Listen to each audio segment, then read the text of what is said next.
नंदिनी, काय चाललंय का तुझं? हा, त्या तन्मयला केस मधून सोडवलंस, तो देत असलेला पैसा तू नाकारलास. आरोही तर तुला ब्लँक चेक देत होती, तोही तू घेतला नाहीस.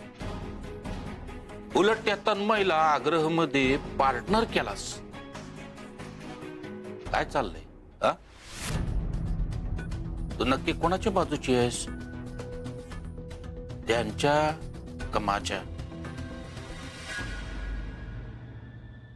तुम्ही एवढी काळजी का करताय? तुम्हाला आग्रह हवाय ना? हो, पण तुझ्या डोक्यात चाललंय काय ते तरी सांग. ज्या पद्धतीनं तू वागतेस मला शंका यायला लागली. तुमचीच मुलगी आहे मी, त्यामुळे शंका घेऊ नका. थोडासा विश्वास ठेवा. विश्वास आहे, पण काय तुझ्या डोक्यात काय चाललंय ते जर मला कळलं ना तर तेवढीच माझी मदत होईल तुला. पप्पा, आता माझा सगळा मास्टर प्लॅन आरोहीच्या एका सहीवर अवलंबून आहे. एकदा का तिने त्या पेपर्सवर सही केली की आग्रह लवकरच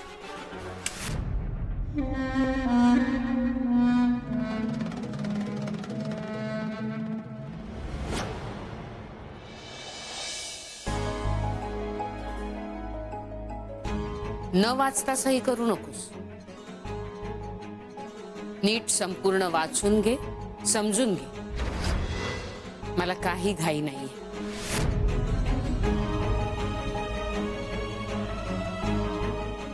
आरू आरू आरू अगं त्या बरोबर बोलतायत. ते म्हणतायत ना की वाच आधी, नीट समजून घे, मग वाच ना. हा, बरोबर आहे. आरोही, कुठल्याही कागदावर सही करण्याआधी तो कागद नीट वाचायचा असतो. एकदम बरोबर बोलला तुम्ही परब काका. तो कागद नीट वाच आणि मगच सही कर, कळलं?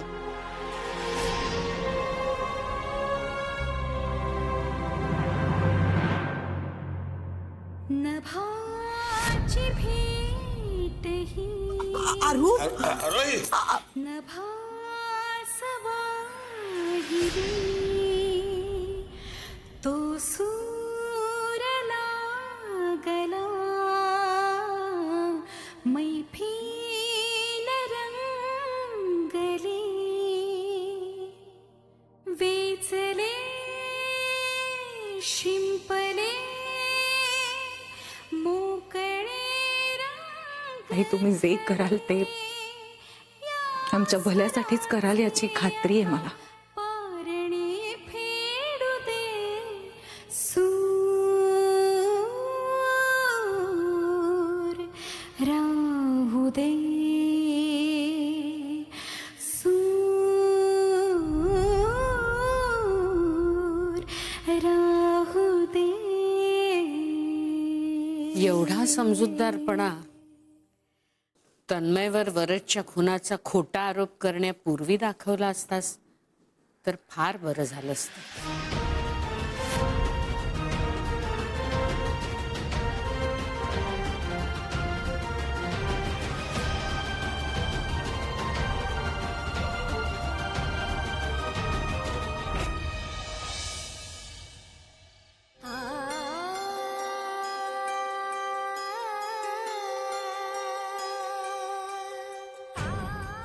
अगं आरू आरू तू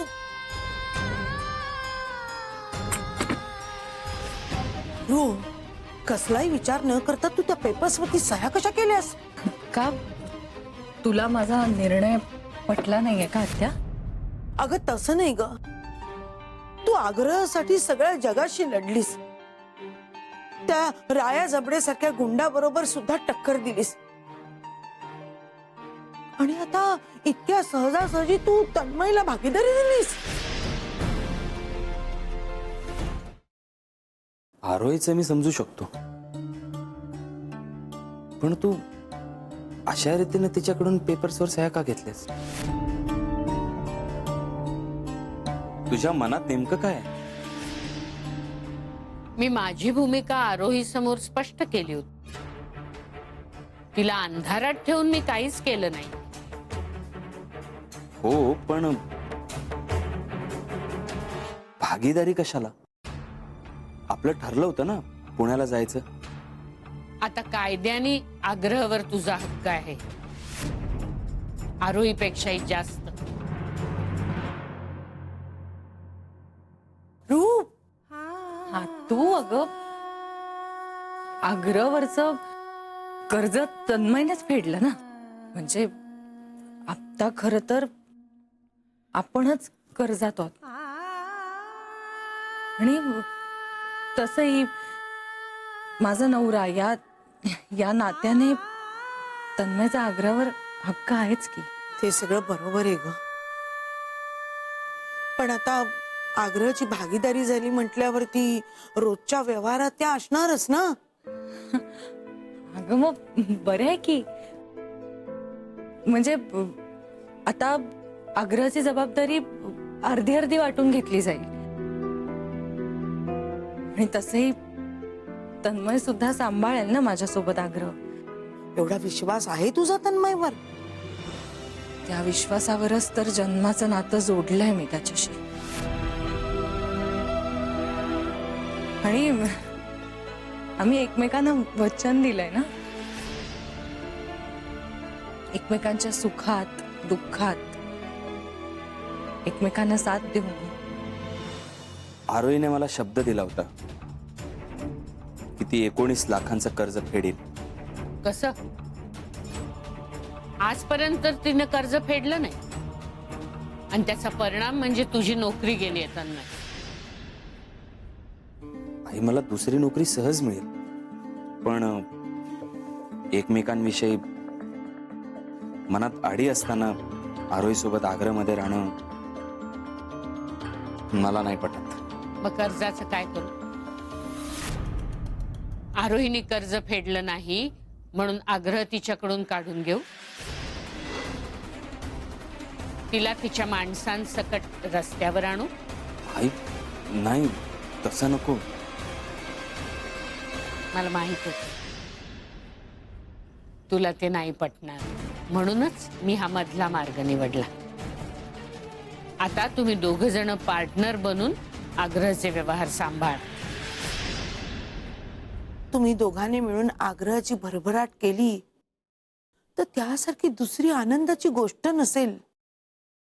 पण आरू, काही निर्णय विचार करून घ्यायचे असतात. खरंय तुझं आत्या, पण आजपर्यंत नेहमीच मी माझ्या मनाचा कौल ऐकत आले. कळत नकळत माझ्याकडून तन्मयवर अन्याय झालाय आत्या. माझ्यामुळे अनेकदा संकटात सापडलाय तो.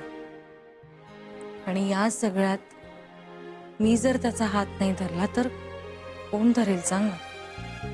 आता तू सगळं हे असं ठरवलंयस म्हटल्यावर माझं काहीच म्हणणं नाही. माझं म्हणणं इतकंच आहे की 19 लाख ही काही लहान सहान रक्कम नाहीये. तू आग्रहासाठी कर्ज घेतलं होतंस, ते फेडण्याची जबाबदारी तुझ्याबरोबरच आरोहीची सुद्धा आहे. आणि मला खात्री आहे आरोहीने माझ्यासारखा प्रॅक्टिकली विचार केला तर तिला हे नक्की पटेल. घे.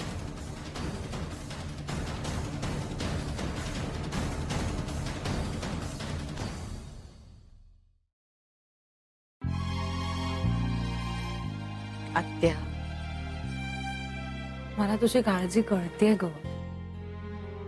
पण मला सांग, तन्मय कोणी परका आहे का? नाही ना. आणि आता तर उलट आम्ही सतत एकत्र असू. त्याच्या मनातला गैरसमज दूर करण्याची संधी मिळेल मला.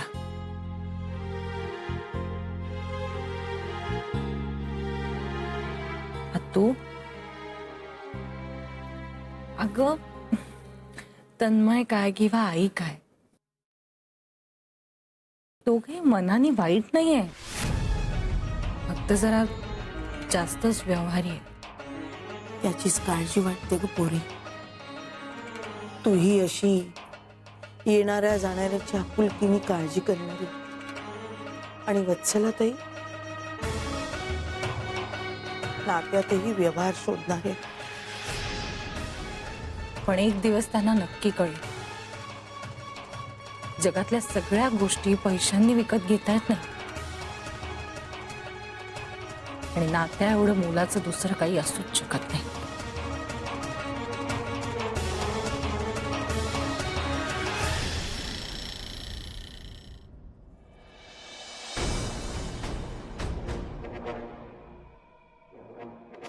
आई एवढ्या सकाळी खानावळीत का गेले असतील?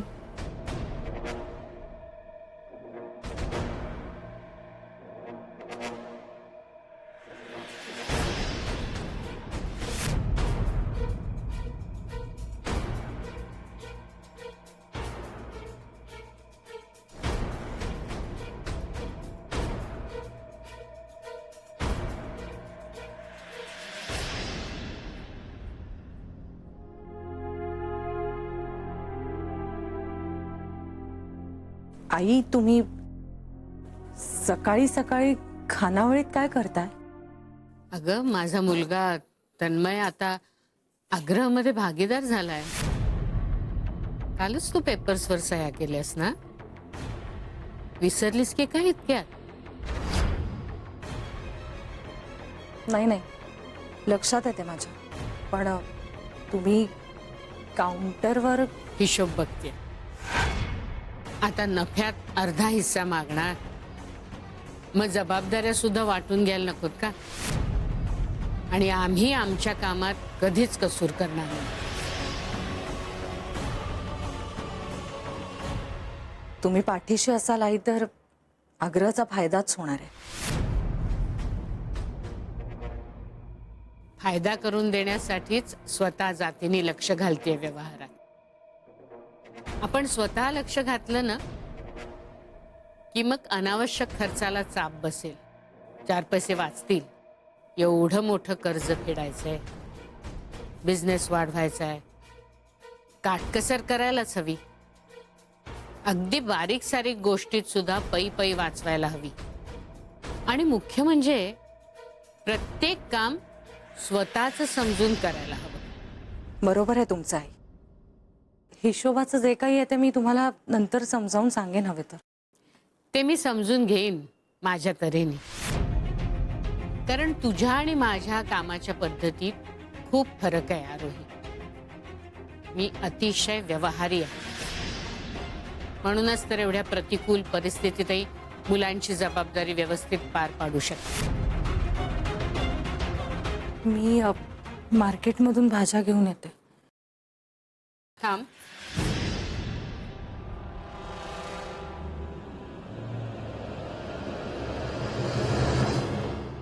घे घे, भाजी आणायला चाललीस ना?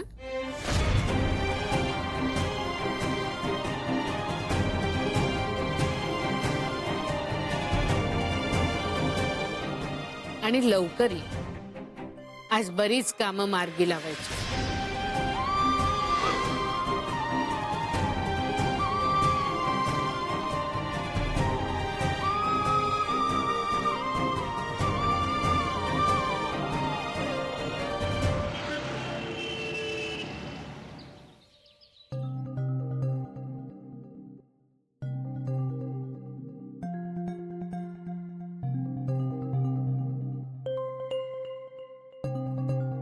सगुणा, हा जरा हिराला बोलाव आणि तूही ये इकडे. हा.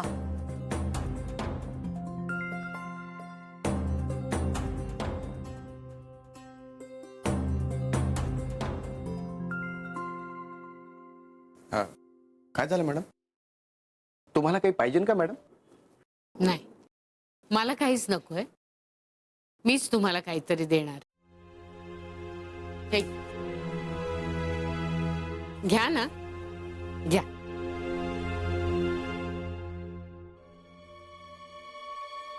हे काय आहे? तुमचा पगार आगाऊ. आजपासून तुमची सुट्टी.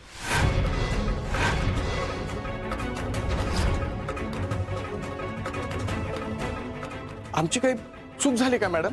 नाही नाही, अजिबात नाही. तुमचं काहीच चुकलं नाही.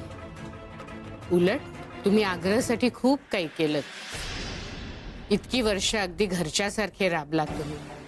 पण तुम्हाला तर माहितीये आग्रह अडचणीत आहे, कर्जात पार बुडालंय.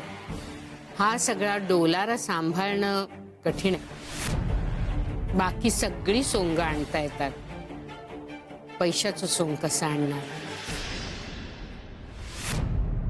आम्हाला जास्त पैशांची अपेक्षा नाही मॅडम.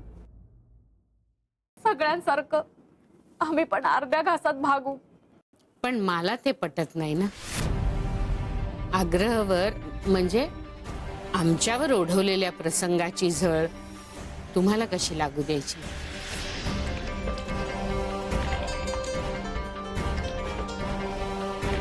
पण म्हणून तुम्हाला वाऱ्यावर सोडणार नाही हं? याच्यामध्ये एका महिन्याचा जास्तीचा पगारही दिलाय. हे पैसे घ्या, गावी जा, शेतीवाडी करा आणि सुखाने राहा. आरोहीताई बाहेर गेलीये. ती आली की आम्ही तिला माहिती आहे हे सगळं. तिला हे सगळं तुम्हाला सांगणं अवघड गेलं असतं ना. समजते मला, म्हणूनच मी हे काम केलं. आणि तुम्हाला सुद्धा तिचा निरोप घेणं जड जाईल ना. म्हणूनच ती येण्यापूर्वीच निघा तुम्ही.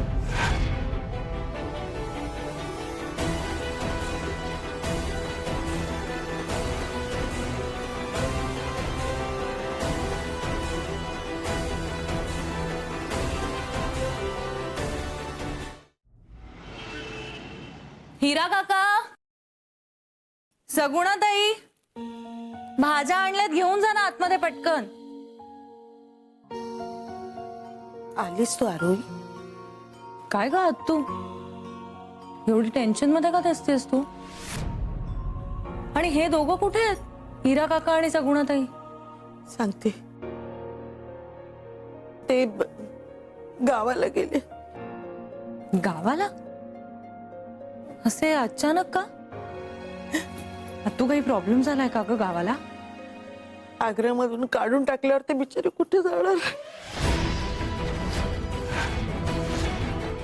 काय काढून टाकलं? कोणी? मी.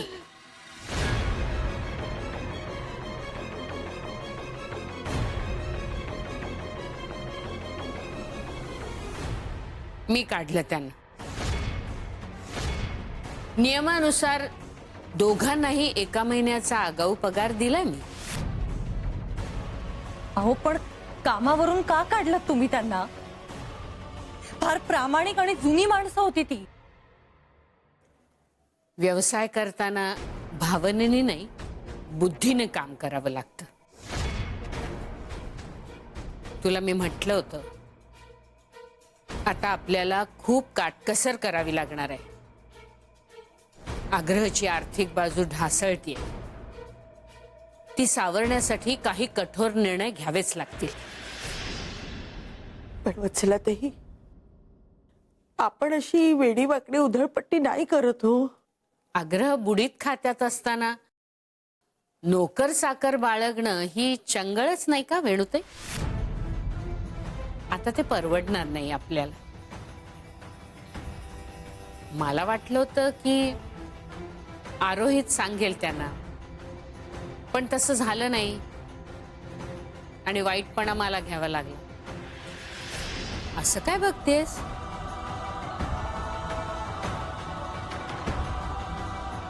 त्या भागीदारीच्या पेपर्स मध्ये हे सगळं स्पष्टपणे लिहिलेलं आहे. वाचलं नाहीस तू?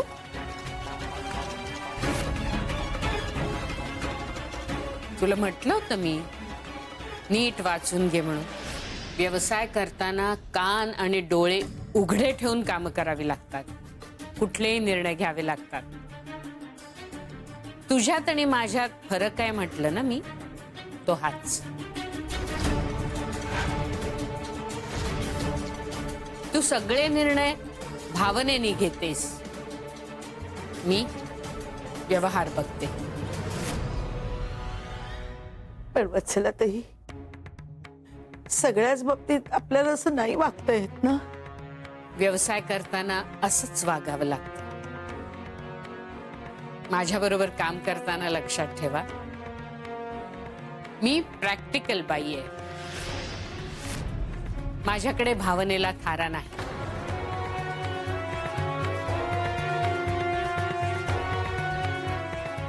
भाज्या आत नेतेस ना?